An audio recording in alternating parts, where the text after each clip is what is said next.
Welcome to the 99th edition of the Dalton and Sabrina Show. Today we are going to go through an interview with Dr. Rog, and we have a ton of good insight for you. But first I'm going to take you through Dr. Rog's quick bio, and then I will tell you a little bit about the evaluation of homeless families program that we'll actually be talking about in the interview.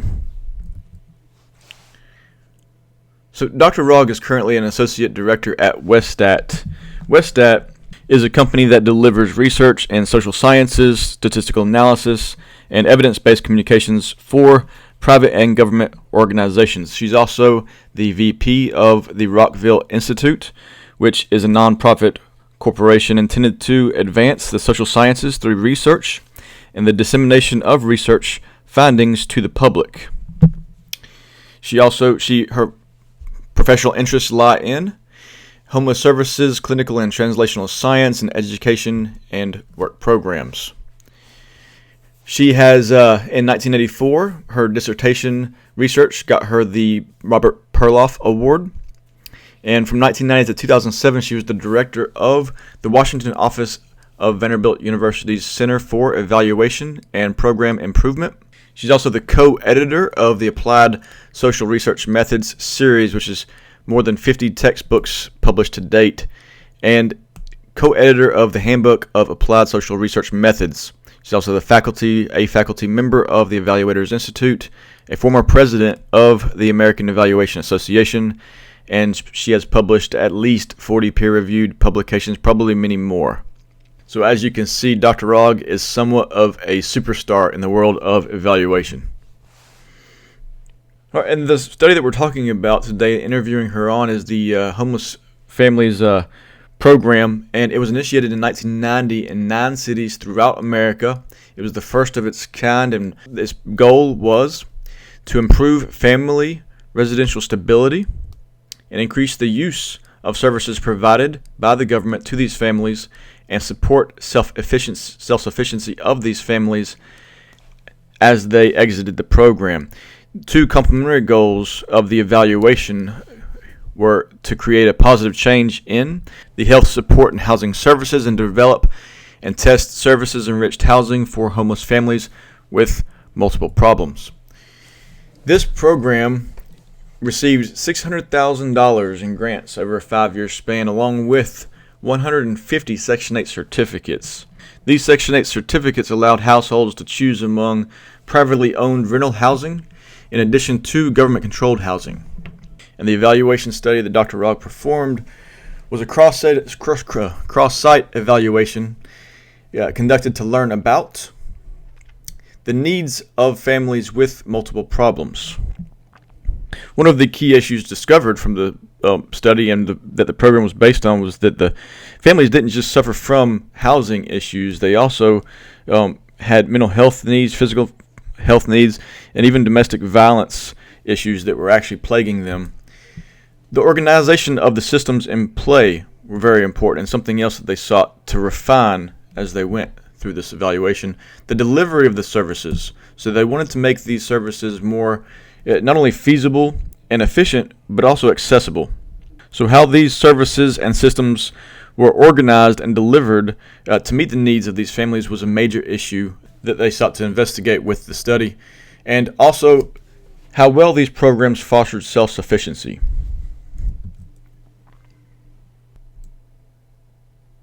They acquired this information primarily through case studies and extensive family-level data. So a lot of information that they uncovered from the individual families and these case studies. And the results of the studies were somewhat mixed. They found that the program was very beneficial, if not necessary, for many of these families. They found out that they often moved very frequently, sometimes as often as 3 to 4 months. They found that these families often needed assistance with other problems, such as those I mentioned before, like mental health, physical health, substance abuse, domestic violence, and also education and job training. And they also found that these families, even after 9 months of housing, still suffered from a significant deal of depressive symptoms and a high degree of psychological stress. But while this program was very beneficial in that regard, the main goal of the program, the progress towards self-sufficiency, was noted by the authors of our text as erratic at best, noting also that many still relied heavily on government support and education programs were less than productive, and the conclusions from the study even mentioned that the authors questioned the long-term potential impacts of the program. So this turned out to be a great example of a program evaluation to actually look to for our class purposes, because it found that the program itself was very beneficial, but also had some flaws that really turned up when they performed the evaluation. So we have a very beneficial, somewhat necessary program that we're evaluating, and we're actually uncovering some of the details that could be very heavily refined to hopefully enhance the program and help the program or support the program's ability to meet its long-term impact on that demographic. We'll go to the interview, and Dr. Rog / Sabrina will tell you more about the details of that program evaluation. And after you're done with the interview, feel free to check out these references where you'll find a lot more information related to this topic. And now I'll give it away to Sabrina and the interview with Dr. Rog. The broadcast is now starting. All attendees are in listen-only mode. All right, thank you for joining us, everybody. My name is Dalton Oliver, and I am here with the Miss Deborah Rog, PhD. Say hey to everybody, Miss Deborah Rog, Dr. Rog. Hi, everybody. Good job. All right, so here we're here to talk today to Miss Dr. Rog about a study she recently did, and she's going to give us the background on it. And more importantly, she's going to dive into the details that we don't normally get to see and give us a kind of behind the scenes look at what went on during this particular project. So tell us again, for the viewers at home, how would you summarize this given study? Can you tell us a little bit about it? Well, as a summary, this was a study on the Homeless Families Program, HFP, and it began in 1990. The purpose of the program had two aims. Number one, to improve the stability of families who receive the services enriched housing, and number two, to create systems change. Now, those are the goals of the program. The goals of the evaluation mirrored those, except we needed to create systems change by reorganizing, developing, or restructuring the existing systems of health and support services. And number two, we were supposed to develop and test a model of services enriched housing for homeless families who have multiple problems. Very cool. Very important stuff. Okay, so tell us, what info did you collect? What information did you collect, and who was it collected for? Well, this information was collected for the Robert Wood Johnson Foundation, the RWJ, and it was a response to an earlier study. Earlier studies in the US on homelessness were typically aimed towards single men. Those earlier studies, of course, uncovered that there were more than just single men who were homeless. It was women, and it was children, and it was full families. This study was intended to gather information about homeless families, specifically including women and children. The results are continued to be used this day in current welfare reform initiatives. The information I collected was manyfold, and it was a very interesting process over 5 years and across 9 sites across the country. The data included over 1,300 families. We reviewed first, of the 9 sites that we studied, we reviewed their key documents. Then we conducted a series of on-site interviews of individuals, families, and staff, and we made observations and tours of the project, system services, and other activities. Now, as I mentioned, the data was collected on 1,300 families, and it was done primarily by their case managers at each site. Separate interviews were conducted by my own staff of trained interviewees for mothers in the programs and for their children. Also, further data, so the quantitative piece on their residential status of each family, was collected from their local public housing authority. Very cool. Whole lot of people involved in this study. Yeah, you said it. Yeah. So how was the study designed, and what methods did you use?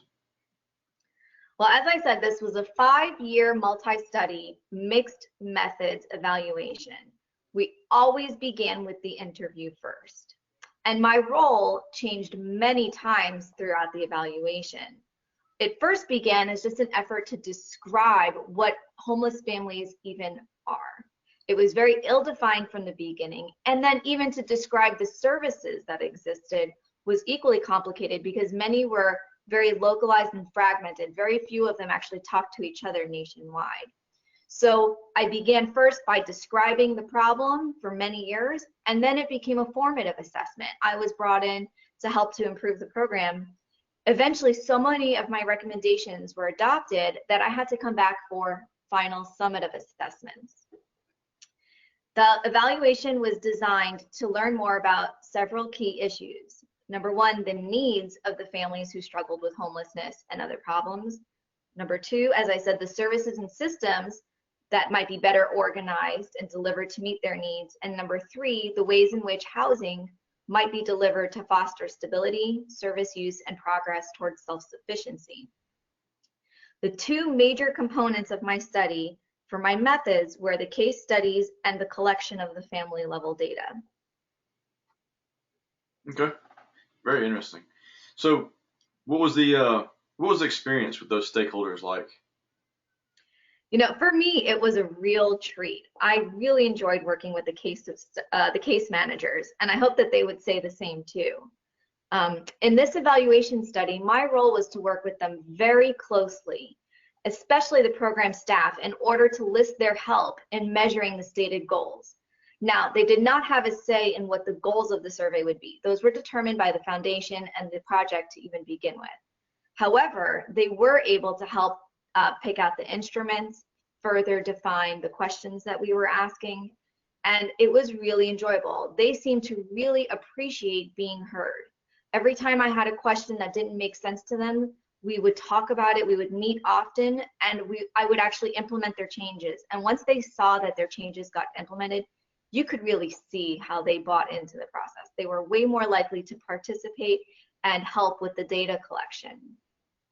Now, the consequence, though, of the role I've assumed is that now I'd become more intimately involved with the people, and that worked both to my advantage and to my disadvantage. Specifically, for the advantages, the stakeholders, the case managers, really appreciated being included for their input to form, to develop the forms, select the questions, and select the instruments. They bought in, and they were more likely to participate. The disadvantages, though, were that more case managers became involved with the process of evaluation. So at some level, that has to color their view of how they go back to start doing their job all over again. Now that they've seen the back end, how do they go back and through the front and then figure out, how do I stay the same? It's not possible. They know things now that they didn't before. And so it has affected the program. To remediate these issues, I tried to include also outside assessments. So in case my relationship had become too close with any of the caseworkers, what I tried to do was see that the data was also collected by a third party. And so my trained interviewees helped to collect the family data. And that was beneficial too, because sometimes the families that were being interviewed sometimes told my outside interviewers things that they didn't even tell their own case managers. Perhaps there were things they didn't want them to know. And so I think that helped to create that extra dimension to our data. Yeah, definitely that formal barrier there, that professional relationship kind of might open some doors that, yeah, to information. Mm-hmm. Did you run into any other issues? You know, at some level, I would say, as you read even through the interview and through the texts, you can find that participation was a huge issue on so many different levels. And it's a funny thing, right? There were so many people involved, it had to be an issue. Some examples were at the level of the site even. So to begin with, we wanted to start out asking questions about domestic violence, especially because this was for homeless women and children. And to figure out what mental health support services they need, we need to understand the experiences they were coming from. Well, several of the sites were not interested in that. They, for political correctness, for the ability, the time that their case managers had or did not have, they didn't feel like these were appropriate questions to ask. So some refused outright. Some said, well, we're okay with it, but in some cases, so let's make those questions optional. And then we had one site, specifically Portland, that saw it as completely crucial. What really helped was getting everyone together, all the sites at our annual meeting for the study, and Portland brought up the issue and was able to then persuade everyone else that this needed to work, and they all bought in. So now that was an issue of participation across the sites. The case managers, for example, we had different levels of participation from different case managers, and that of course colors the data and how rich or how poor it was at different times. So for some of them, they would not respond. And we had no idea. Sometimes we had to call and ask for more information, and sometimes they furnished it. But eventually we reached a point where we couldn't even figure out if a non-report meant that they had not encountered the family didn't show up for their meeting, or if they did encounter the family but did not want to report the results for whatever reason. Maybe they ran out of time, maybe they felt like the content wasn't appropriate, I don't know. Participation from families also became an issue. Sometimes they were not able, once they moved out of the housing opportunities, it was hard to bring them back in for further interviews and in-depth analysis. Also, we saw that in terms of participation, contact between the site and the family really made a difference. If they were talking to each other often, then it was very easy to communicate between our evaluators, right, and bring them back in because the families were used to being contacted about this.